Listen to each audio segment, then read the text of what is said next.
l'ampleur, la mise en scène aussi, puisque ça a été filmé et balancé un peu partout sur les réseaux sociaux, et la sophistication aussi de l'attaque, quand on parle d'infiltration et de prise d'otages de masse. Là, le Hamas a annoncé le chiffre exactement de 163, mais pardonnez-moi de poser une question de journaliste qui veut se détacher de tout cela.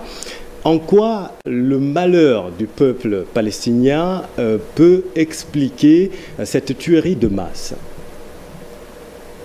Bon, pour moi, cette question, elle est essentielle, hein? Elle est fondamentale. Parce qu'il y a deux camps. Chaque camp défend sa cause. Et chacun dénonce une injustice. Une injustice. Les Palestiniens, notamment le Hamas, estiment que depuis l'occupation israélienne de leur terre, de territoire, et depuis que Israël a été installé là-bas par les grandes puissances, alors Israël a eu toujours recours à des rapports de force qui lui sont beaucoup plus favorables, soutenus par les grandes puissances. Et donc cela, c'est une frustration qui est insupportable par les Palestiniens. Mais n'empêche que votre question, elle est fondamentale. Est-ce que pour autant le recours à la violence, le recours à la force de cette façon-là, elle doit être cautionnée. Elle doit être cautionnée.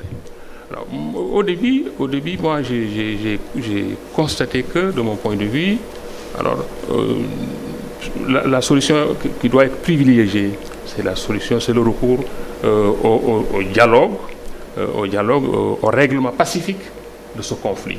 Parce que tous les Palestiniens n'agissent pas comme le Hamas. Il y a l'autorité Mahmoud Abbas, avec le Fatah, qui n'agit pas de la même façon. Qui est quand même marginalisé aujourd'hui. C'est quand même le Hamas qui est, en tout cas la force politique qui a même gagné les élections en 2006. Donc ça aussi, c'est important de le rappeler. Mais pour autant, le recours à la force, à la violence, doit être toujours légitimé. Si je convoque un peu les règlements préconisés par la religion musulmane, il y a un célèbre hadith qui est attribué au prophète. Il aurait dit secours votre frère, qu'il soit oppresseur ou opprimé.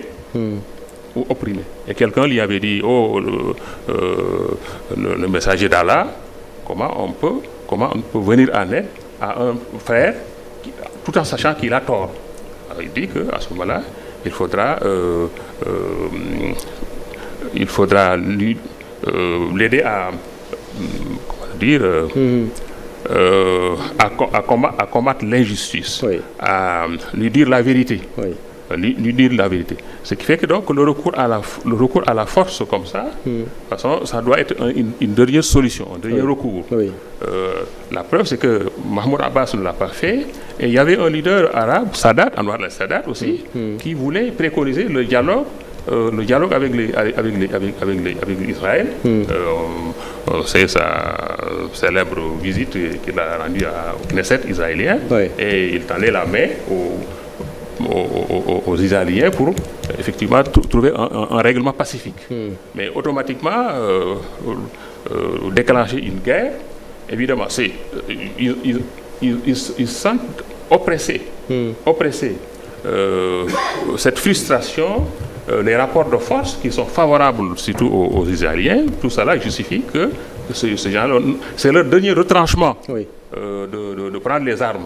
Et de ce côté-là, si on regarde de ce côté-là aussi, on peut leur donner raison de ce côté-là. Alors, même question pour vous, Dr Diallo Diop. Je vois que vous vous décorsetez quand